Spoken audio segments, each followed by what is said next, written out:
Hello everybody, this is Fernando for the latest Cryptids and Monsters video.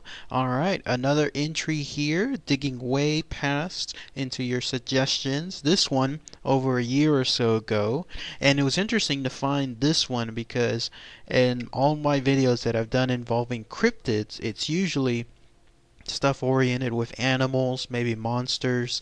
This one though is a whole different category. I never really thought about something like this coming across my table when it comes to talking about it in a video. So it was quite refreshing to see this suggestion, and it's interesting that some of the encounters are very recent, up until about 2005 to be exact. So nothing in terms of this cryptid being, let's say, hundreds of years back in terms of the last known sighting.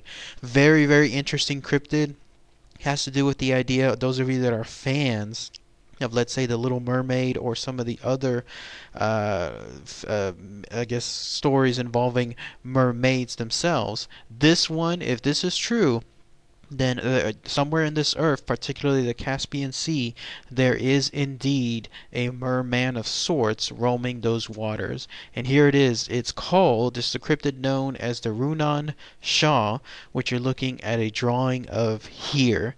So not quite exactly the merman you would think of, like it doesn't have a human-like face per se, but it definitely has a human-like body, at least the upper portion of it, with the rest of it appearing more along the lines of the concept of a merman. Of course, the face itself is 100% amphibious, like it looks like a fish, maybe even like an eel, and then it has a very proud, prominent back sail of sorts that it no doubt uses to have a speedy way to cross the seas. So what is the Runan-shah? Well, again, it is a creature that's primarily found, at least according to all the eyewitness accounts, and there were a bunch of them as well, by the Caspian Sea. It's an area. You have to go towards the Middle East to be specific. You're looking at a picture of it here. But yes, this is where it's primarily found. So it is absolutely blocked off too. If you notice that I don't see, well, maybe there is of course like a stream or a river or something else going towards it, but if this is its home, then this will be an isolated location. So that makes it even more interesting. The idea that yes, you can go here and this is primarily going to be its home because of its extreme isolation.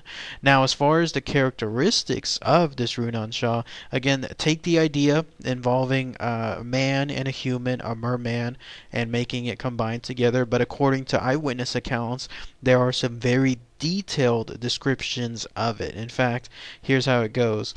He has apparently a very strong build, a protruding what's called ctenoid stomach. I had to actually look that up. Ctenoid is a type of scale. So imagine, like, I'll use the example Godzilla. Imagine all those scales on his body.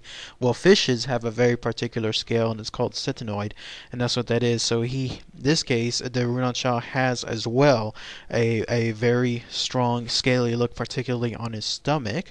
The feet are also very distinctive. They're pinned. I guess they're held together like you would think of a merman. And then also the fingers.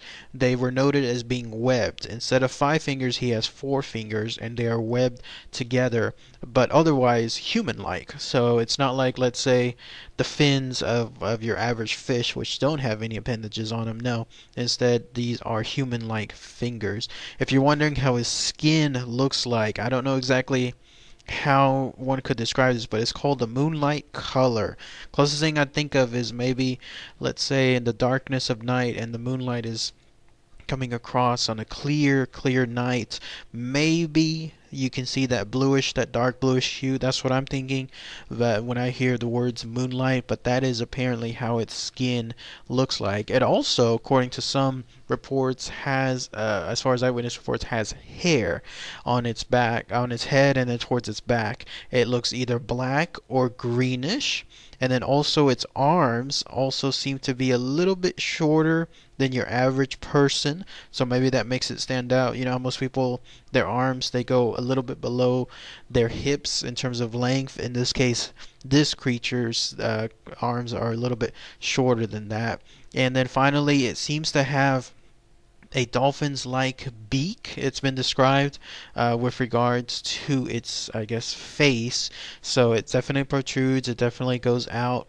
But that seems to be also part of its nose as well. No one seems to be reporting, though, anything about ears. No known, I guess, appendages involving ears. Who knows if it has any as well? Which, if you can think of it, most fishes clearly don't have any ears either. They use something else. Do you have those gills, I guess, somewhere near the sides that can receive sound of some sort?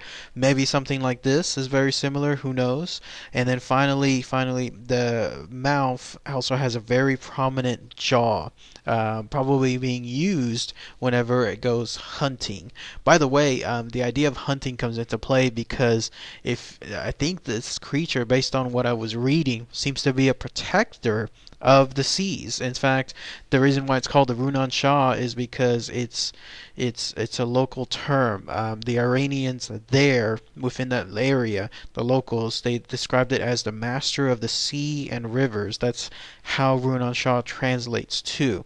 And if anybody is doing anything in terms of, let's say, polluting the seas there or doing major damage to the fish population, then that's when this thing apparently seems to come out. Part of the reasoning is this: they hear some of the known encounters and what happens afterward. Whenever he is encountered, for starters, the seas seem to take on a very crystal clear look, if you can imagine it. Like, if you're looking at, let's say, across the sea and you see just your average bluish, maybe dark bluish color. Well, when this thing actually swims through it, then it becomes crystal clear. Like, it creates a path of pure clearness. That's interesting. Like, that's the most that I could gather with regards to the experience. I don't know how it does it, but it seems to essentially make the seas cleaner. Also, whenever it comes about, there are stories of the fish around that area, kind of noticing that it's around, like that this Runan-shah is around, because they're apparently creating some kind of gurgling sounds of some sort. How this happens, I don't know.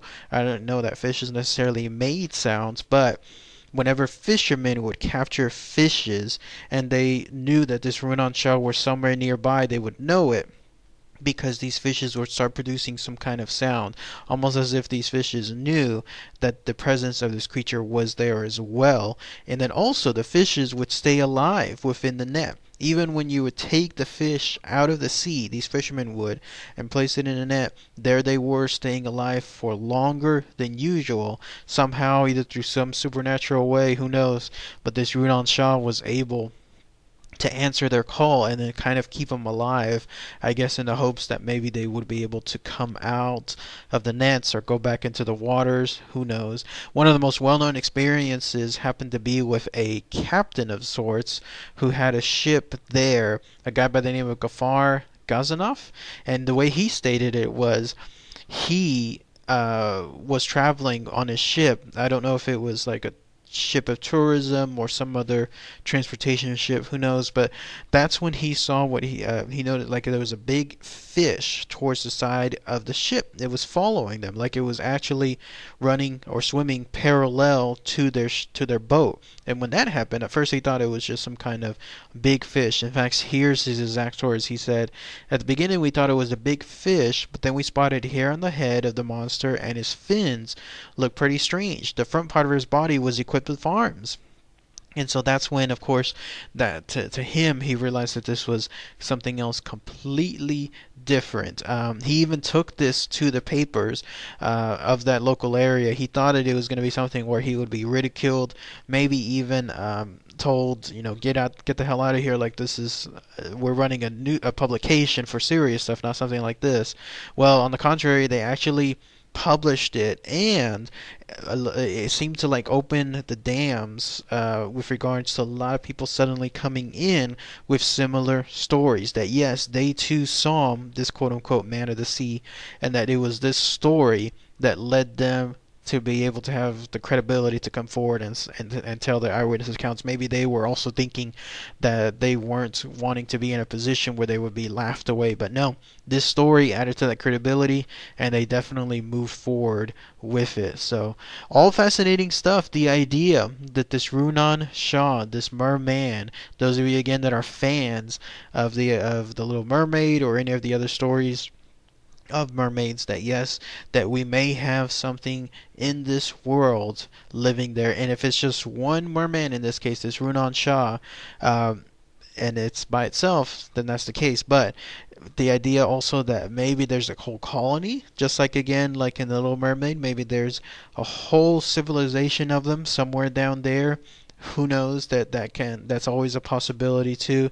But it's fascinating to think that of all the cryptids and the strange ones that I've mentioned at least, and that others have encountered, that this one came into play, and I was quite happy to see this as a suggestion. So, if anyone else has any more information with regards to this very unique cryptid, this Runan-shah, please post those comments below. It might be a little bit rare to ask because I don't know too many people. I don't think a lot of you fellow YouTubers are from the Iranian area, but if you're near that Caspian Sea, and you happen to have heard those stories and maybe have any more information about it, please, that would be really great to hear too. So, alright everybody, thanks again as always, take care.